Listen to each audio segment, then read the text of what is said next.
Hello, everyone, and welcome to our regularly scheduled April webinar. I'm Denise, and with me to present is QAD and MRP expert, Don Lindsey. Before I hand off to Don, as the control panel on my slide indicates, please know that everyone connects to the webinar already muted. And now I will hand off to our very own guru, Don Lindsey, who is a business analyst and has more than 18 years of QAD ERP experience. And during that time, Don has worked among 7 different versions of QAD. Well, good morning or afternoon, wherever you are. Thanks, Denise, for that nice introduction.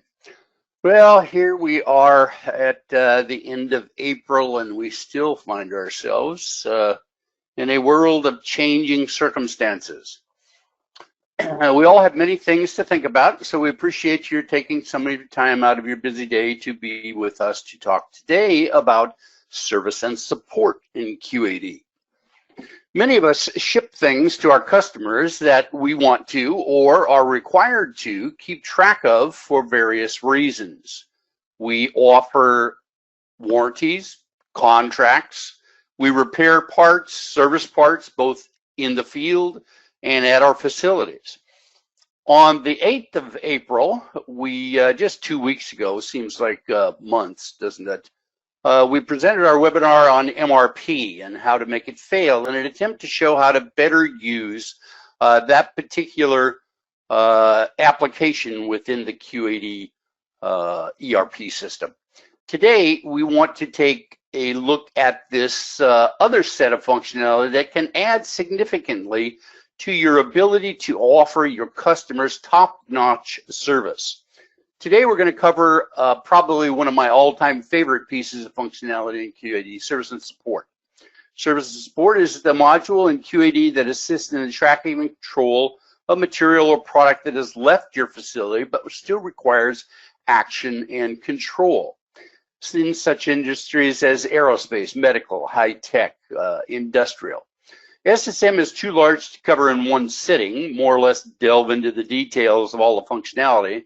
So today we're going to take our first look at SSM, and we're going to cover a little bit of background of the setup, talk about BOMs, routings, cover install base and end users, talk about calls, pending calls, depot calls, and then follow up with a little discussion of engineers. Then next month we'll get into warranties and some other things within QAD. The service support module is mostly new to most operating personnel. Operations is used to dealing with work orders and purchase orders and inventory and sales orders, but with the service support, we're exposed to a whole new world outside of our walls of our manufacturing facility, adding a whole new arena to our daily activities. As such, it's almost a mindset change that most people have to wade through in order to truly come to grips with service and support as a tool. There's lots of data out there, the knowledge base, e-learning portal, data definitions. I would suggest the 2 that are highlighted, the Service and Support Training Guide and the Service and Support User Guide probably would be the most useful to you to take a look. Obviously, the process maps that are available are very, very helpful for anything that you're going to look at in QAD. And again, as always, we talk about terminology. There's lots of new words, acronyms, concepts that we're going to talk about in terms of service and support. So we're going to need some very solid work instructions and data dictionary for your organization. And remember, there's no such thing as a stupid question, especially when it comes to service and support. It's a broad application. As far as the presentation today, we're not going to worry about inquiries and reports. I'm going to assume that if you put data in, QAD's got a way to get it out. And I'm not going to talk too much about the financial side of service and support functionality. We'll cover that in some other later webinars. The Department of Commerce says that we as U.S. business spend almost $1.5 trillion on spare parts, maintenance, and service on an annual basis. And within our own organization, within QAD, we have aerospace, farm machinery, DNA test kits, implantables. We have companies that use hydraulics, COPD treatments. These are all typical companies that use service and support, and it can be applied to almost any organization and benefit from some usages. Service support is a very flexible, robust, complex module, and we're not going to be able to talk about everything within an hour. We're going to cover it in somewhat of a sequence, but that's one of the benefits of service and support, is that it is very, very flexible. Very few companies use service and support completely, but many, many companies use various aspects of it. The typical things that service and support is going to allow you to address are, do you have an install base? Do you need to track product? Do you have multi-level requirements to track units in the field? Do you offer warranties, contracts? Do you use RMAs, return material authorizations? Do you invoice your customers for work performed out in the field? If you answer any of those, then you're probably going to look at service and support. And one of the benefits of service and support is that it is so highly integrated with QAD. If you look at the standard functionality of operations, finance, sales. The broadcast is now starting. All attendees are in listen-only mode. So the finance, BOMs, inventory, all of those are already incorporated into the interface and the data tables that service and support uses. There's lots of other tools out there. This is just a list of the top 10 independent or standalone service applications. But if you're using QAD, the service and support tool is what you want to use. Typically, you're going to produce a product, you're going to sell that product, and you're going to have some warranty period associated with that, which is basically the setup of the install base record. You can take calls during that time, and you can then, after the warranty period is completed, you can enter into a service contract. The service contract, you take calls, you record activity, which we'll talk about. You can do RMAs, RTSs, you can renew service contracts, and then after the contracts expire, you can still take calls and issue invoices. So it is a very, very robust tool. If you look at the individual components of service and support, you have a sales order, you ship the sales order, and then you invoice. At that point, the service and support module is updated with the install base. You've got price lists according to warranties and contracts. You can then generate a call. You can record activity against that call. You can have RMAs. You can use bills of material and routings with those RMAs. You can return product directly to a vendor that you might have on a purchase order. You can use inventory, work orders. There's this depot order functionality that we'll talk about.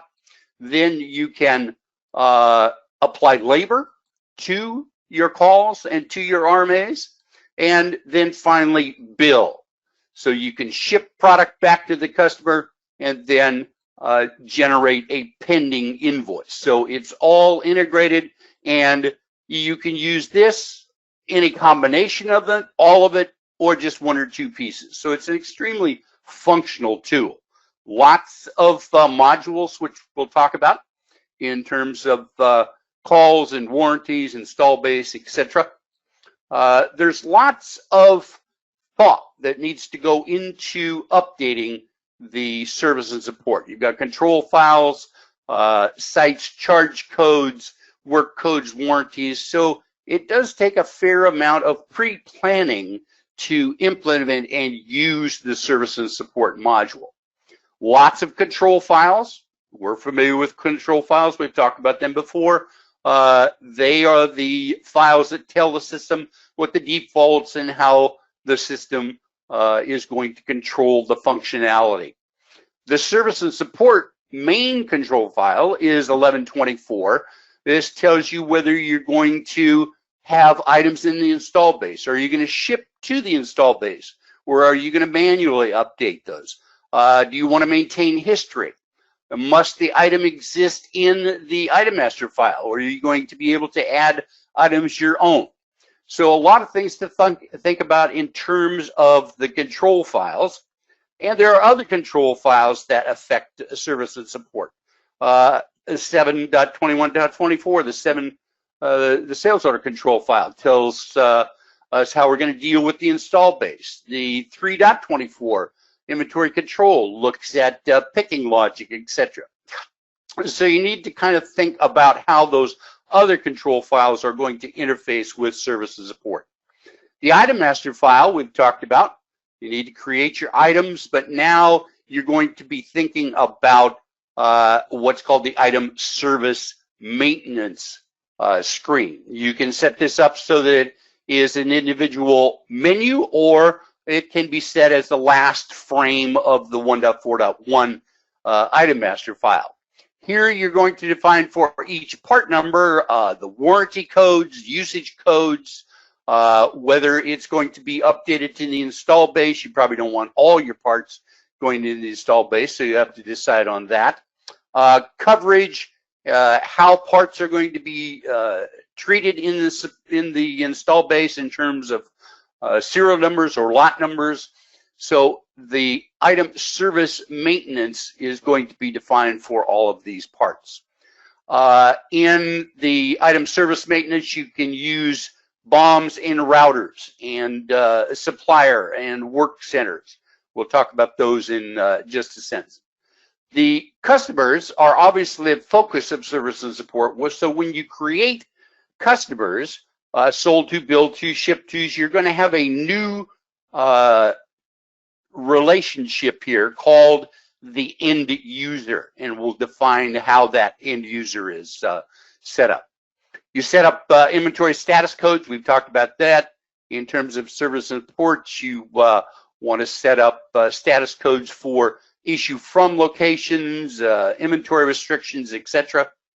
And then your sites and your locations. You're going to want to set up possibly a new site for service and support inventory. You might create new locations for issue from, returned from customers, etc., etc.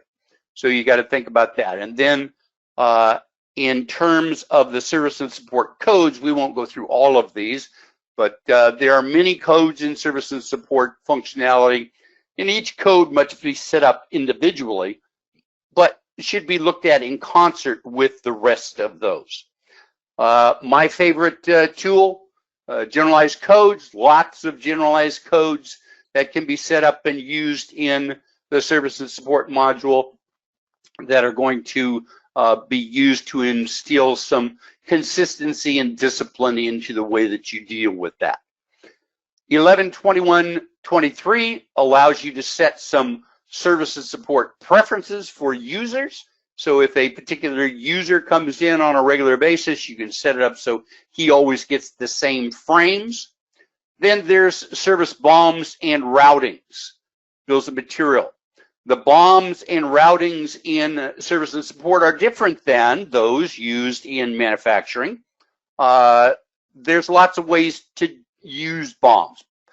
Preventive maintenance, installation, repair, repair routings, services.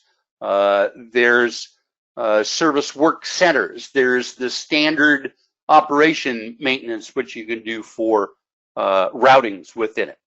So you need to think about setting up your routings.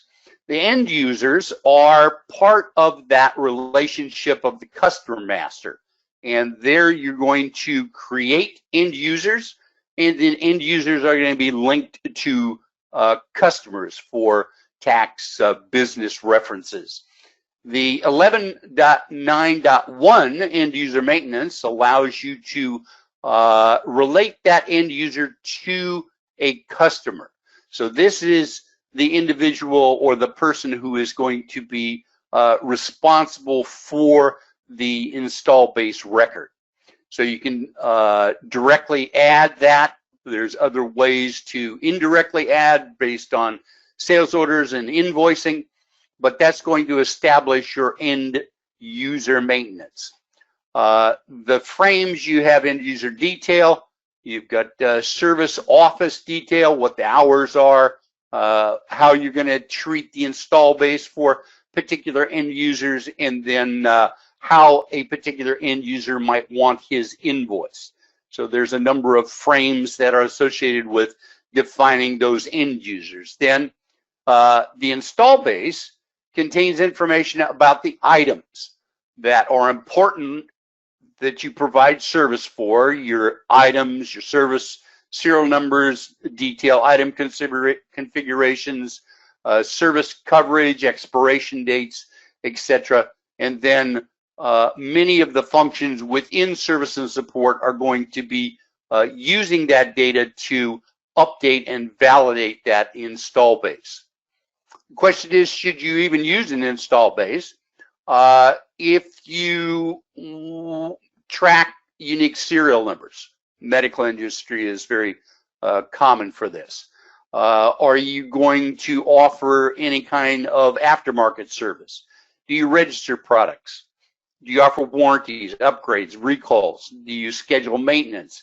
If you answer any of these, you should consider generating an install base. Once you've made that decision, there are a whole series of other considerations that you're going to have to deal with. How are you going to enter parts into the install base? Are you going to support only those in the install base, or do you have a special set of sub items that you want to deal with? So you're going to have to deal with those. The install base record drives off of the customer to the end user, and then the install base records are associated in a parent component relationship to those end user records. The install base can be updated, as we said, with either service contracts, warranties, call maintenance, car, return to suppliers, return to material authorizations. All of these are going to help you keep track of what that install base record is. So this is where you're going to keep track of those. 11.3.1 creates the install base record. So this is a very active sort of a frame. You define the end user. You set up the actual install base record. Then you can help define the ownership. The status can be set up with the generalized codes. You can actually change serial numbers if you need to in the install base record. So very, very functional. If you've got that situation where you have, say, an instrument and you want to keep track of the motor or the generator, you can have a parent component relationship in that install base record. This is the item service data where you define that. So this is a critical set of circumstances you need to review in terms of each individual item. You can move items within the install base from one end user to another. We used to do this at an aerospace company that I used to deal with in service and support. We'd sell it to distributors to go to the install base, and then you'd have to move it to the actual airline, so you can move install base records. There's field notification maintenance that you can actually create a master comment and then send that master comment off to users of particular install base records to keep your user community updated as to the status of any issues or recalls or new parts offered. The call is the primary tool for service and support.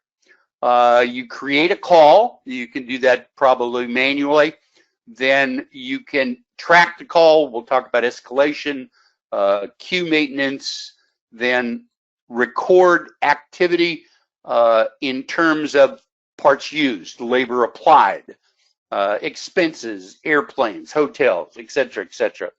That then feeds into call invoice recording, where you can actually generate an invoice and bill the customer for those activities.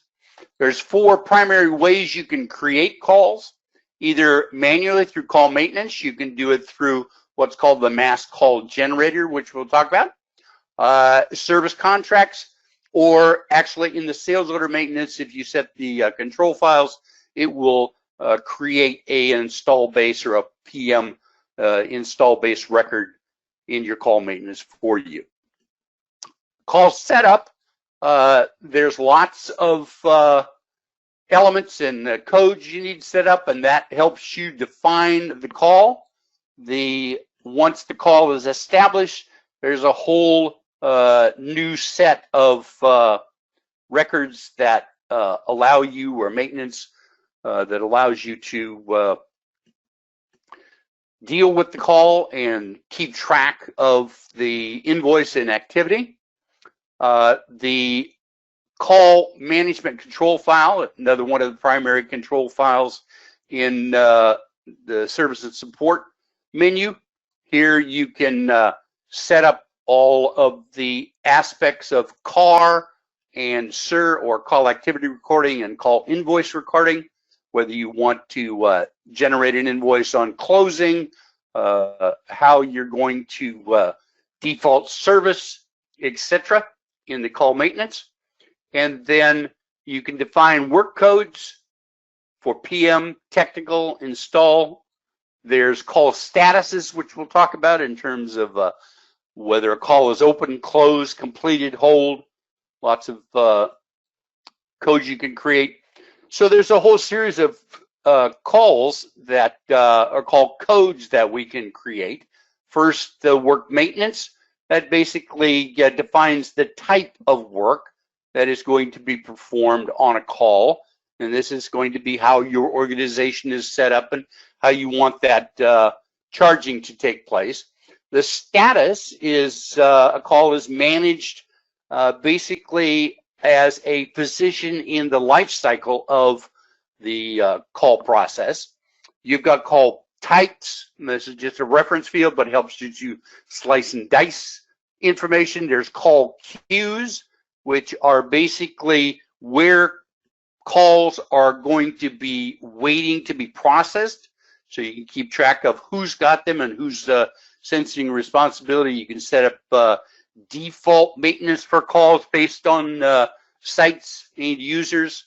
There's 3 fields in the call: problem, cause, and resolution, that can be maintained. This is very helpful for analyzing the history of calls, what caused problems. You can look at mean time between failures, how long it takes to resolve. Lots of good information you can gather there. There's a call resolution field, optional code, which again can help you with analysis. There's a call severity code, which can indicate how critical this particular problem is with a particular call that has been input.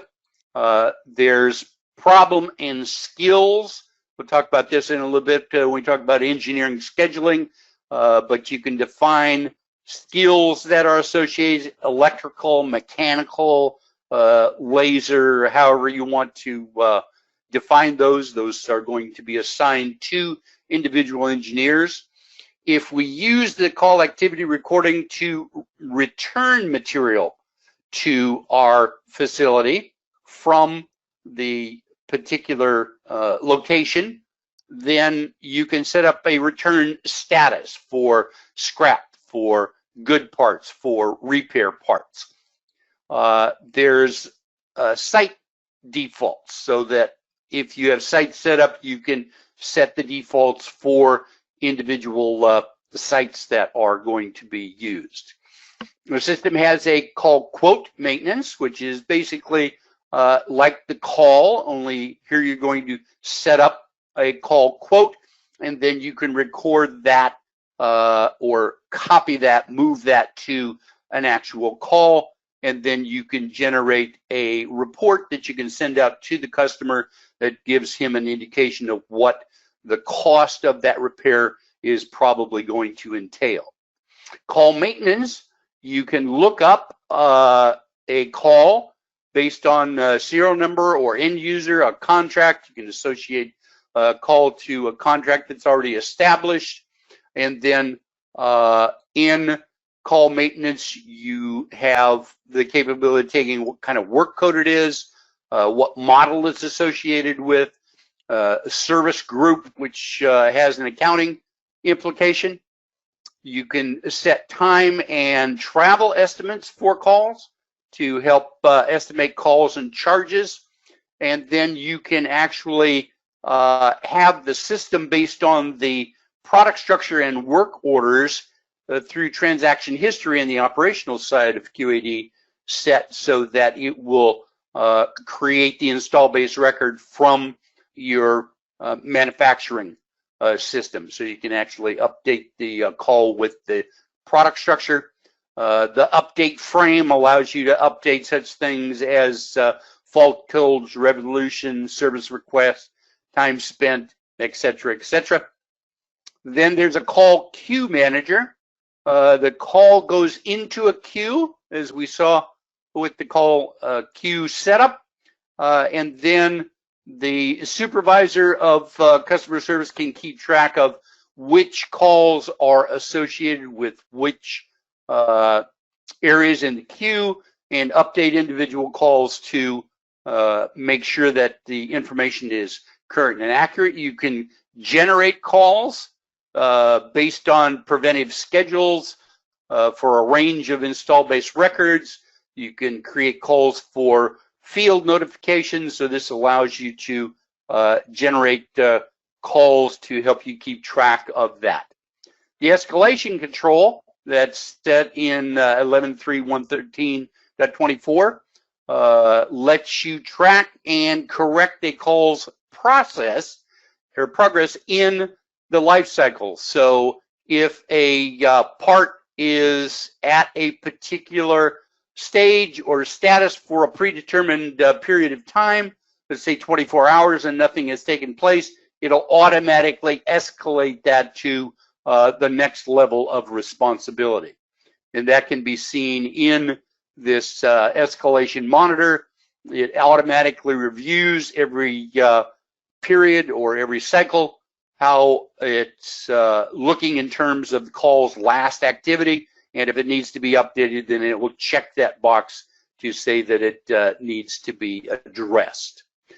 CAR is the call activity recording. Call activity recording records activities associated with the call that are going to be invoiced, such as parts used, labor applied, expenses incurred, hotels, meals, planes. Of course, most of us are not going to be a plane for a while, but it will keep track of that. CAR is an extremely powerful tool. However, it requires a trained team of individuals who understand all of the settings, all of the functions, all of the flows, and they are diligent and consistent in the way that they apply those records. Call gives customers detailed information or summary information, and it's the primary tool that allows finance to keep their fingers in that invoicing and pricing functionality that's ultimately going to go out to the customer. You set up all of the codes that we've talked about, work codes. We'll talk about charge codes and warranties next time, but default sites, return statuses, and then each individual will record information in that call activity 11.1.1.13 for all of the activities that he incurs.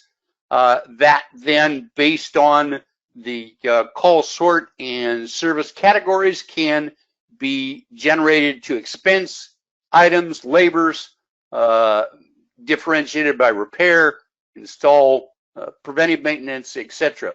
So CAR keeps track of that.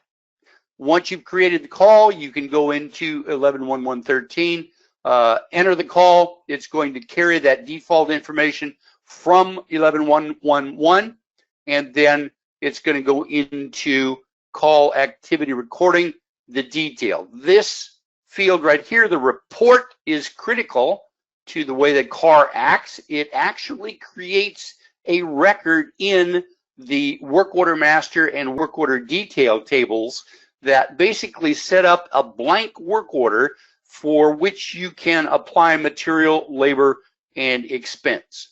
So this field is going to allow you to accumulate that information. You can record detail information on item usage. You can apply labor, determine cost, set your standard cost for labor, service types used, etc. And then that is going to generate and record activity in the TR HIS and the OP HIS for everything that has to do with CAR. That's one of the integration points that's very valuable in the service and support module. Each call has a status. We saw the status a little bit earlier. That can be associated with the line, because you have a call with multiple lines. You can have a call with one line. The line status has to be set in concert with the call status in order for that call to ultimately be closed and invoiced. And then that drives into what we call invoice recording, or SIR.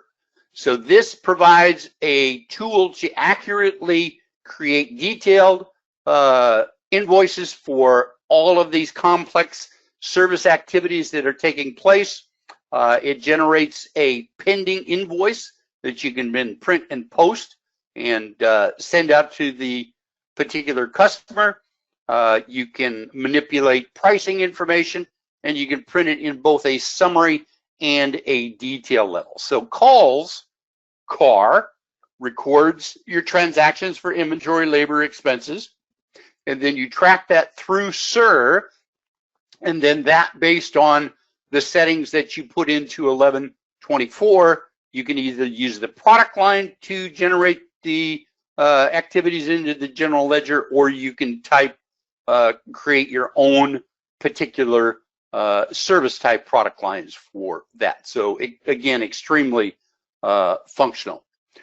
The call invoice recording follows the basic flow of a sales order. You create a call, you record call or CAR, you've got warranties and contracts, so the system makes that comparison between whether it's covered or uncovered. You generate a preview, then generate the call invoice summary. That goes to the invoice print and post function, and the invoice goes out to the customer. So all, again, very much integrated. Invoice sort allows the system to look at both the sort codes, the invoice format sort codes, and service categories to define how you're going to set up this for each individual customer. In 11.21.5, invoice sort maintenance, you can define what kind of format, what language, whether you're going to use labor, what the columns are. You can then relate that to 11.21.9, the service category, which takes your invoice information and can divide it out into various types of labor, material, and expenses. Then that is associated with a particular invoice or service category, which allows then the system to create the invoice that can be generated either in a summary format or in terms of detail. So you've got charges that occurred on the call, and then the billing summary based on price that you've agreed to charge your customer for, and then update. So SIR is that call invoice process that gets the revenue generated for your call activity. There's a new functionality which was created a number of years ago called pending call maintenance. If you've got a large call group of customer service representative, or you've got supervisors or other individuals, if you've got an administrator who understands all of those functions, you can create calls that allow users to go through just specific fields within the 1111 call maintenance, which greatly simplifies the call processing. The system is designed so that it's got defaults. You can use those defaults to create your new pending invoice menus. You can modify fields. You can change the sequence of fields, and then assign those calls to various profiles, which can give users access to those. So when you do a pending call maintenance, 11.1.3.1, based on the user, you can set up just the fields that that particular user needs access, or add other fields, resequence. A very powerful tool which was introduced a number of years ago. Then once you've got that pending call, you can transfer those to actual calls in 11.1.1 through this 11.1.3.7 pending call transfer. The depot orders, a lot of organizations do both repair in the field and repair in the facility. When I worked for the aerospace company, we brought all of the valves and the attenuators and all of the products back into our facility in Los Angeles, and we did the repair in-house. So depot orders allow you to do that in-house repair. You basically record a service call based on a work code. You record this install-based move, which we talked about, which moves it to your facility. You record labor for inspection, issue a quote, create a depot order, update the order with the quote when it's accepted by the customer, consume parts, record labor, then ship the repair to replace parts back out to the customer, and then there's a process to restock refurbished items, and finally print and post invoice. So the depot report or order process is extremely valuable for those organizations that do in-house repair.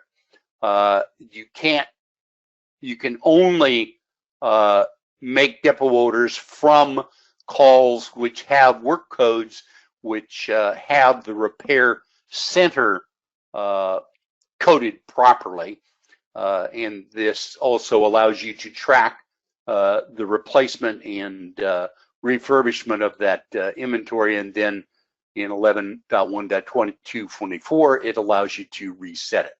There's a nice depot order collection which allows you to look at the parts list, the material orders, the labor, etc. with depot. If any of you are familiar with depot order or collections, that's very handy. Area maintenance can be defined if you've got a service organization where you've got product out not only in the United States but in Europe, Asia, Africa, etc. You can define the areas that you're going to be concerned with, the type of area it is, the site that it's associated with, any locations.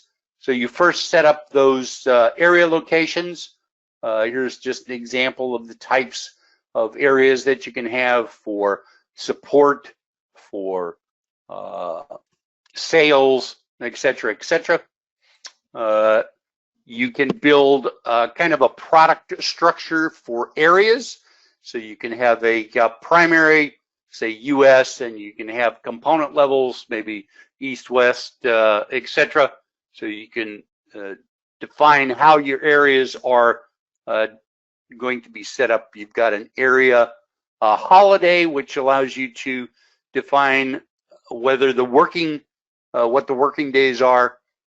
If you have anything in service and support that requires an engineer to add labor or use material orders, which we'll talk about next week, you need to first set up the engineer as an employee. You can use the same number. I've seen companies use different numbers for engineers, but each individual that deals with service and support must be an employee first and then established in service and support as an engineer. Engineer maintenance allows you to create engineer records who are going to charge, charge calls, use material orders, be scheduled, etc. There is an inventory status maintenance. The status indicates whether the engineer is available for call scheduling. This does require a modicum of maintenance that is probably going to be done on a weekly or even a daily basis to tell you which engineers are going to be available. Here's the skills relationship we talked about in terms of generalized codes, the FS skill, field service skill level. So you assign these skills to a particular engineer, and the system allows that to be taken into consideration when scheduling technicians. So you set up, you can have an on-call maintenance. If you use multiple time zones, you can set up and give points to whether it's in the time zone, what the work code is, etc., etc. So the system will take that into consideration for scheduling. There's a point system which you can create, and that will determine the assignment of engineers in terms of that scheduling. Available points, is it a primary engineer on an end user? Are there problem points, etc., etc. And then you've got limits that can be used, limit by availability, service area, limit by problem skills, etc., etc. So as I mentioned earlier, it does take a modicum or a thought process to set up these relationships. Here's the engineer calendar that you can set up. There's an engineering master schedule, which allows you to define a schedule for company-wide, and then you can use that to make engineer detailed schedules that you might use. The engineer diary is available for engineers, records all of the transactions that have happened on a particular call or a schedule, which is very handy for reviewing productivity, activities of the engineering field community. And then there's mobile engineering or QAD mobile user maintenance. And here you can set up system-wide detail individual records for users so that when they use their iPhone PDA, they can gain access to calls, car, all of the activities within the facility from remote through the PDA process. There's service and support field scheduling. This allows you to look at open orders. If you're the dispatcher that's trying to schedule engineers out for calls, you can view all of the open calls by engineer or call date or item, and then you've got a Gantt chart down here that you can just drag and drop and schedule the engineers for particular ones. There's one of the users, the big users of service and support, from their website. They say they've got 10,000 instruments out in the field with over 1,000 service professionals servicing that install base population, and they use the service and support module to do all of that scheduling. So you can imagine how robust that system is if they're going to be taking into consideration 1,000 field service, all of the parts, the instruments, etc. I remember working with one particular company down in Texas that used service and support entirely. They generated 100% of their revenue through contracts and warranties, which we'll look at next week. So service support is a great application, great set of modules that can be used. If you've got any other questions in terms of control file, CAR, STIR, install base, just send Denise and I a little note, and then next week we're going to, or next month on the 20th, we'll continue with our expose of the service and support module and talk about warranties, contracts, billing, material orders, price lists, the whole question of return material authorizations, and return to suppliers. So Denise, I'll turn it back to you and see if we've got any questions. Excellent, as always, Don. Thank you. Very cool stuff. I see why it is your favorite, which I didn't know. It is a whole bunch of fun, So everybody knows what we have coming up. We have more on SSM, as Don mentioned, the managing warranties, contracts, and returns next month. And that is followed by more tips to manage QAD inventory. And that is, as you can see, on June 17th. And then July 22nd, we'll wrap up our summer sessions with QAD purchasing, new ideas and practical tips. We do take a webinar summer break in August. Registration is open for all of the webinars through July. Links to register are available on our website and at the bottom of all of our communications as well, and our social media sites also. I'm just going to take another quick look. No questions so far, but if anybody does have any questions, certainly shoot us an email or give us a call, and we will get those answered, and we will also include them for everyone when today's session is published. For today's final thought, I thought I would go with a good old Peter Drucker quote. Results are gained by exploiting opportunities, not by solving problems. And I like this, Don, because you mentioned, unbeknownst to me, that this was your favorite module.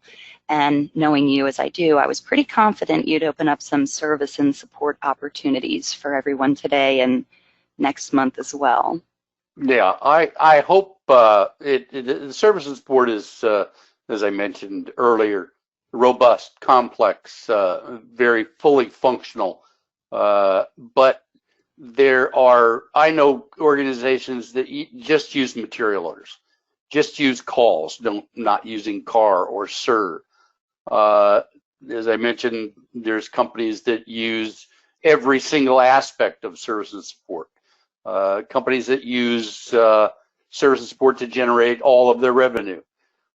There's just a whole myriad of opportunities that exist within the service and support module to help you improve your service. And in our days of COVID-19, that is becoming a more and more important process, making sure that customers feel that you as a manufacturing organization have the tools and disciplines in place to make sure that their supply chain is intact and